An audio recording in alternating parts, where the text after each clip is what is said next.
హర్యానాలో ఊహించని విధంగా భారతీయ జనతా పార్టీ విజయం సాధించడం జరిగింది. ఈ రోజు ఉదయం వరకు ఏ ఎగ్జిట్ పోల్ చూసినా కానీ, సోషల్ మీడియాలో ఏ చర్చ చూసినా కానీ అక్కడ కాంగ్రెస్ పార్టీ విజయం సాధిస్తుంది అని వార్తలు వచ్చాయి. తీరా చూస్తే ఎగ్జిట్ పోల్స్ కన్నిటి కూడా ఆరా మస్తాన్కు పట్టిన గతే పట్టింది. నిజమే, ఆంధ్రప్రదేశ్ లో ఆరా మస్తాన్ ఏ విధంగా అయితే వైఎస్ఆర్సీపీ గెలుస్తుంది అని చెప్పాడో ఆ తర్వాత పరిస్థితులు మనం చూసాం. కేకే సర్వే ఒకటి చెప్పింది జరిగింది. ఆరా మస్తాన్ సర్వే అంతవరకు ఎంతో ఊపు మీద ఉన్న ఆరా మస్తాన్ సర్వే చివరకు ఆంధ్రప్రదేశ్ ఎన్నికల దెబ్బతో ఆరా మస్తాన్ సర్వే అయితే కిందికి పడిపోవడం జరిగింది.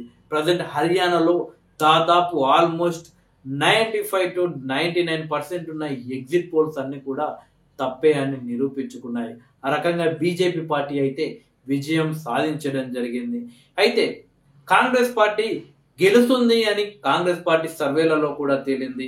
తీరా ఎగ్జిట్ పోల్స్ కూడా కాంగ్రెస్ గెలుస్తుందని చెప్పడంతో కాంగ్రెస్ జాతీయ పార్టీ కార్యాలయం దగ్గర అలాగే రాష్ట్ర కార్యాలయాల దగ్గర సంబరాలకు ఏర్పాట్లు చేసుకొని ఉదయాన్నే అక్కడికి డ్రమ్స్ కావచ్చు, వివిధ రకాల సెలబ్రేషన్ సంబంధించిన ఏర్పాట్లు అయితే చేయడం జరిగింది. తీరా స్టార్టింగ్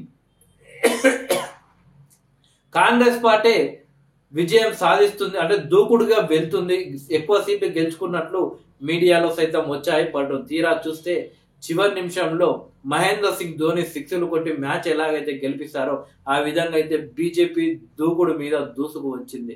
అయితే ప్రస్తుతం చర్చ మొత్తం కాంగ్రెస్ పార్టీ గురించే. కాంగ్రెస్ పార్టీ ఇలా ఓడిపోతుంది అని ఏ ఎగ్జిట్ పోల్ కూడా ఎక్కువగా ఊహించలేదు. ఈ పరిస్థితిలో తెలంగాణ రాష్ట్ర కాంగ్రెస్ పార్టీ గురించి కూడా జాతీయ మీడియాలో చర్చ అయితే జరుగుతుంది. ఎందుకంటే ఊహించని విధంగా బలమైన బీఆర్ఎస్ పార్టీని ఢీ కొట్టి తెలంగాణలో కాంగ్రెస్ పార్టీ అధికారాన్ని చేపట్టింది. పార్లమెంటు ఎన్నికల్లో దేశవ్యాప్తంగా కాంగ్రెస్ పార్టీ ఏదైతే పొత్తు పెట్టుకొని ఇండియా కూటమిగా ఏర్పడిందో కొన్ని మంచి సీట్లు అయితే సాధించడం జరిగింది. కానీ కాంగ్రెస్ పార్టీ సొంతంగా మాత్రం తక్కువ సీట్లే గెలిచిందని చెప్పవచ్చు బీజేపీతో పోల్చుకుంటే. అయితే కూటమిని హైలైట్ చేయడం వల్ల కాంగ్రెస్ పార్టీ గెలిచిన సీట్లు ఏవైతే ఉన్నాయో అది ఎక్కువగా దేశ ప్రజలకు కనిపించలేదు. ఇకపోతే తెలంగాణ రాష్ట్రంలో మొన్న జరిగిన పార్లమెంటు ఎన్నికల్లో 2 దశలుగా తెలంగాణ రాష్ట్రాన్ని పరిపాలించిన బీఆర్ఎస్ పార్టీని కేవలం 0 డిజిట్కే పరిమితం చేయడం కూడా దేశం మొత్తం ఆశ్చర్యపోతుంది. అంటే తెలంగాణలో ఒక బలమైన నాయకుడు కాంగ్రెస్ పార్టీకి ఉన్నాడు కాబట్టే తెలంగాణ సాధించిన అని చెప్పుకునే కేసీఆర్ ని అసెంబ్లీ ఎన్నికల్లో ఓడగొట్టాడు. అంటే తెలంగాణ రాష్ట్రానికి ఒక బలమైన నాయకుడు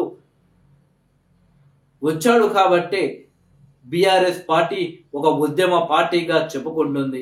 ఆ పార్టీని 0 డిజిట్కే పరిమితం చేశాడు అని జాతీయ మీడియా కూడా చర్చిస్తుంది. కాంగ్రెస్ పార్టీ ఎదగాలి అంటే ప్రతి రాష్ట్రానికి ఒక రేవంత్ రెడ్డి కావాలి అని జాతీయ మీడియాలో చర్చ జరుగుతుంది. ఎందుకంటే మనం చూస్తున్నాం ఎగ్జిట్ పోల్స్ కూడా కాంగ్రెస్ పార్టీ లేదా ఇతర పార్టీలు గెలుస్తుంది అంటే ప్రజల లోపల్లో బయటకు చెప్పకపోయినా కానీ నరేంద్ర మోడీ గారి పైన ఒక నమ్మకం ఉన్నట్లుంది. అందుకే ఇటు ఆంధ్రప్రదేశ్ ఎన్నికల్లో పవన్ కళ్యాణ్ గారు, చంద్రబాబు నాయుడు గారు, మోడీ గారు కలిసినందుకే అక్కడ కూటమి విజయం సాధించింది. ఇప్పుడు హర్యానాలో బీజేపీ గెలిచింది. ఇలా దేశంలో చాలా రాష్ట్రాలలో బీజేపీకి ఇలా సానుకూలంగా ఓటర్లు ఉన్నారు. అలాగే తెలంగాణ రాష్ట్రంలో కూడా నరేంద్ర మోడీ గారిపై ప్రజల్లో కొంచెం అభిమానం కూడా ఉంది. కానీ ఇక్కడి పరిస్థితులు కావచ్చు, ప్రతిపక్షంలో ఉండి రేవంత్ రెడ్డి గారు చేసిన బలమైన పోరాటం కావచ్చు, నరేంద్ర మోడీ గారు దేశానికి ప్రధాని, కానీ తెలంగాణ విషయానికి వస్తే మాత్రం కేసీఆర్ ని ఢీ కొట్టేది, భవిష్యత్తులో అయినా ఢీ కొట్టబోయేది కేవలం రేవంత్ రెడ్డి మాత్రమే అని ప్రజలు నమ్మారు. అందుకే ఆయనకు పిసిసి అధ్యక్ష పదవి ఇవ్వగానే ప్రజలంతా రేవంత్ రెడ్డి గారి వైపే నిల్చున్నారు. రేవంత్ రెడ్డి గారినే నాయకుడిగా అనుకున్నారు. అందుకే ఉద్యమకారులు కావచ్చు, అలాగే విద్యార్థులు కావచ్చు, సొంత డబ్బులు ఖర్చు పెట్టుకొని చాలా నియోజకవర్గాల్లో కాంగ్రెస్ పార్టీకి ఓటేయండి అని ఊరు తిరిగి కాంగ్రెస్ పార్టీని గెలిపించడం జరిగింది. అయితే రేవంత్ రెడ్డి గారు కూడా తనను గుండెల్లో పెట్టుకొని చూసిన ప్రజలకు ఏదైనా ఒక మేలు చేయాలి అని చెప్పేసి సంచలన నిర్ణయాలు తీసుకుంటున్నారు. బడా బాబుల నుండి అక్రమంగా కట్టిన కట్టడాలను కూల్చివేయడమే దానికి ప్రధాన ఉదాహరణ. రేవంత్ రెడ్డి గారికి కూడా తెలుసు. ఎంతో కష్టపడి ఎంతో మంది పేదలు కూడా అలా మోసపోయి కట్టుకున్నారు. వాళ్ళను తిడతారని కూడా తెలుసు. అయినా కానీ కూల్చక తప్పదు. భవిష్యత్ తరాలు బాగుండాలి అంటే, హైదరాబాద్ అనేది ఒక చరిత్రగా మిగిలిపోకుండా ఉండాలి అంటే మనం ఇప్పుడు సంచలన నిర్ణయాలు తీసుకోవాల్సిందే అని ఆ నిర్ణయం కూడా తీసుకోవడం జరిగింది. ఈ రకంగా రేవంత్ రెడ్డి గారి దూకుడును అధిష్టానం కూడా ఆపడం లేదు. ఎందుకంటే ఇతర రాష్ట్రాల్లో పరిస్థితులు చూస్తుంటే కాంగ్రెస్ కి మంచిగా లేదు.